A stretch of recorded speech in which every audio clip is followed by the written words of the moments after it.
I bought this piece for $75 and I'm selling it for $450, and I'm going to show you exactly how I did it.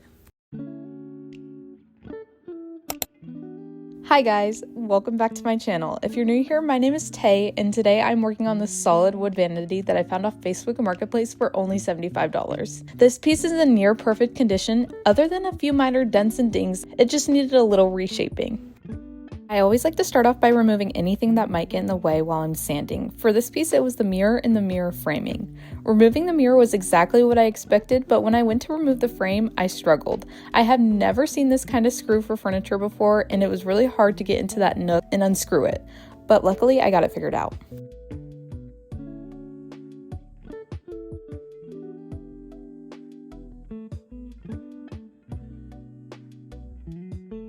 The hardware on this piece was a hot mess. Some had 3 screws, some had 1, but I absolutely love the hardware, but just not for this piece. I decided to hang on to the hardware and use them for another project in the future. Marking the drawers is an absolute necessity when handling the drawers. I want to ensure that the drawers go back in the right spot once I'm done with the project. If you're a frequent watcher, you already know the drill. Simple green cleaner is the perfect cleaner to remove the gunk that is on the surface. But luckily this piece wasn't too dirty.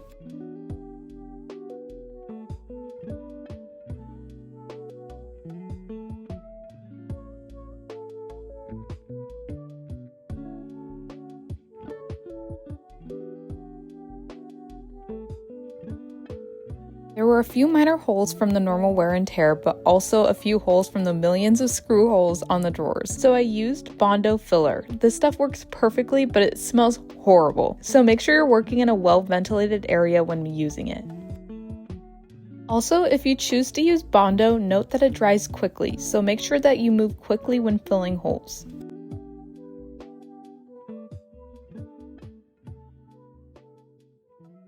I usually let the Bondo dry for about an hour and a half before sanding it smooth.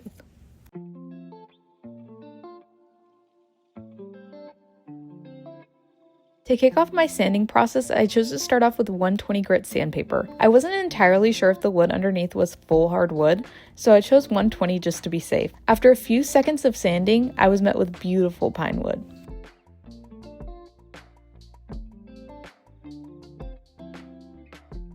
Though pine wood is very beautiful, it has burned me a few times in the past. Staining pine is a bit of a pain because it is such soft wood, but nonetheless I am grateful that it is full wood.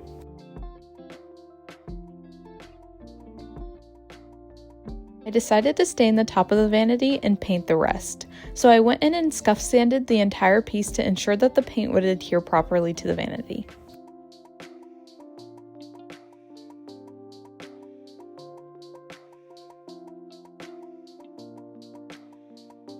This is one of the most satisfying parts when sanding. I use a pencil when changing grits to ensure that I'm sanding the entire area. I love watching the pencil marks just disappear. To help avoid sanding swirls, after I'm finished with my orbital sander, I go in with 220 grit sandpaper and hand sand in the direction of the wood grain. Sanding swirls are quite frustrating, but this method I have found helps eliminate them as a whole.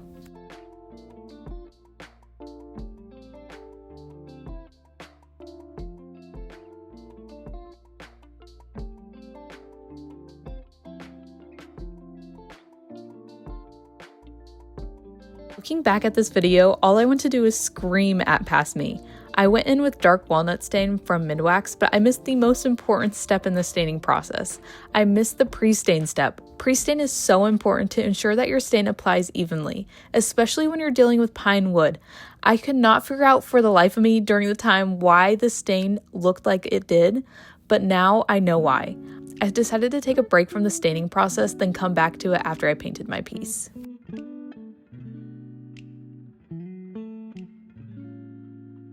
To prime my piece, I went in with Bin Synthetic Shellac Base Primer. This primer works great and it is my go-to primer. I just strain it into my paint gun, add some water, and it is good to go.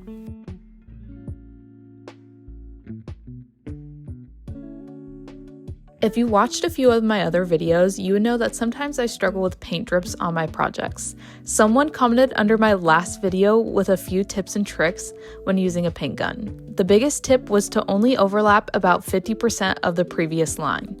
I had never heard this trick before, but let me tell you, it worked for me. I only had one paint drip in this entire project, whereas before I'd probably at least have 4 to 5 in other projects.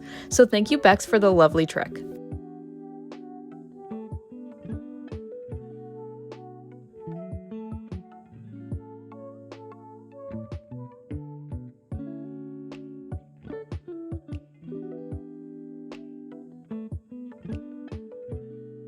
Once the white paint is added, it tends to accentuate any damages to the piece. And there were a few holes that I missed when I was using the Bondo, so I just whipped together some more Bondo and fixed the holes. Chose the paint color Koala by Valspar. When I originally bought this piece, I had a specific color in mind, and I went to Lowe's and I spent about 30 seconds in the paint section because I immediately gravitated towards this color. It's a perfect blend between brown, gray, and beige. This has to be one of my all-time favorite colors that I've chosen so far.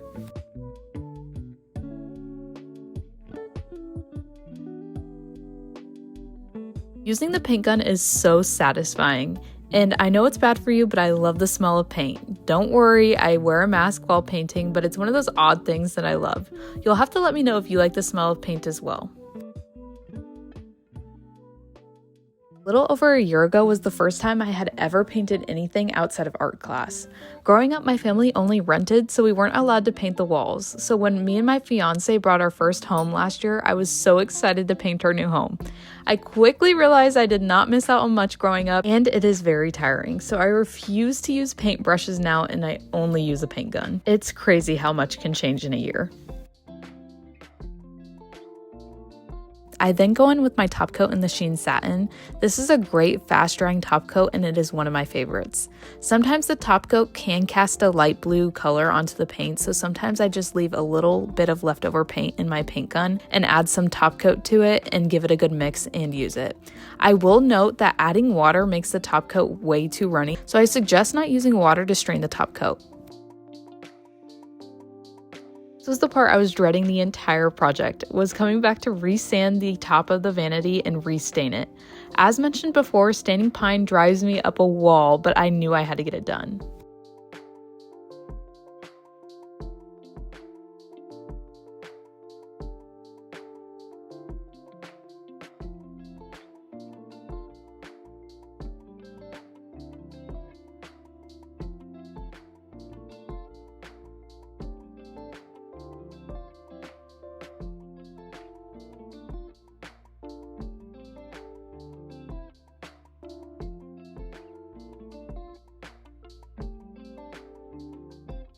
I decided to use a paint wash instead of just using a stain.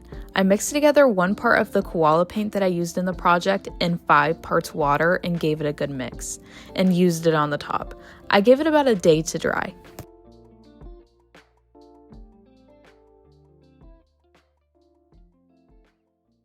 Even though I used a paint wash, I still like to use a pre-stain when I'm using a stain on top of the paint wash. The one by Minwax is one of my favorites. I then mixed together 1 part weathered oak and 1 part Jacobine, both by Minwax, for my stain. I started to apply the stain. I immediately knew it was going to be okay. The stain color was exactly what I had imagined, and I can't complain about the stain. So I'm so glad I decided to redo it and chose a different color. Go-to place for hardware is Amazon. They have the cheapest prices for hardware, and in my opinion, they have the best hardware as far as selection. I chose these champagne gold knobs, and these are my absolute favorite. They have this detail on the side of them that I love so much. I added more top coat after the stain was done drying. I chose the Sheen Satin for this one as well. Here is a friendly reminder of what this $75 vanity looked like before. Just a little outdated, just a little bit unwanted, just looking for someone to give it a makeover.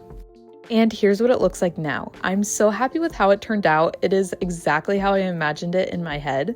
I love the color of the stain in the paint tied in with the knobs. It looks insanely good. I listed it on Facebook Marketplace for $450, and you'll have to let me know what you guys think in the comments below. Thank you guys so much for watching. Be sure to check back for more videos. As always, like, comment, and subscribe for more content. Thank you guys so much for watching. Wait guys, there's more. Check out my other YouTube videos for more content.